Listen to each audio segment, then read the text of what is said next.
He's basically defending trickle-down economics by saying that tax cuts make people wealthier, and therefore they spend more money. Wait, so are you saying that when you cut people's taxes, they don't keep more of their money and therefore they're able to let it grow and make themselves more wealthy and they're able to use that money to spend it on other things? Are you saying that that's not true? But he does it riddled with spelling errors and riddled with mistakes about how the economy works. Yeah, this is a typical leftist trick that they use to insult your intelligence by saying, oh, this guy didn't use perfect grammar and perfect spelling on a social media app comment section. Who cares? I'm not going through my TikTok comment section and putting up comments acting like I'm going to sit there like it's an essay and proofread it for grammar and spelling mistakes. Like, what?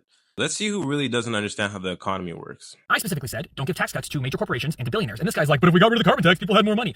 Yeah, that's not even what you said. I literally asked you to define trickle-down economics. This is what you said, and I quote, tax cuts for businesses and the wealthy will ultimately create more economic growth that benefits all of society, or in other words, a scam. Which is like, what? First of all, what are these tax cuts that you think are just for billionaires? Like, I've never seen a tax cut that said only billionaires can use this tax cut.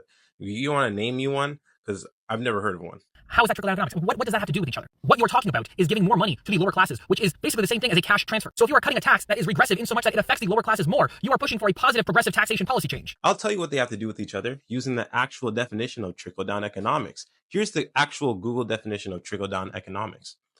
A theory suggesting that tax cuts and other benefits for corporations and wealthy individuals will stimulate economic growth, eventually benefiting the broader population. Now, what I was trying to tell him is that we already see examples of this helping when it comes to the carbon tax. See, the misconception for how carbon tax actually works. The way it works is that they actually make it more expensive for corporations to buy gasoline. That's what the carbon tax does. It makes it more expensive for gas stations to go and purchase gasoline that they can then sell to us. So that extra cost in gasoline is now passed on to the consumer. And what I'm saying is that trickle-down economics was literally proved by the carbon tax being removed from the pumps. Once the carbon tax was removed for corporations, then it started to become cheaper for individuals and consumers. Here's the whole reason why the people don't like this theory.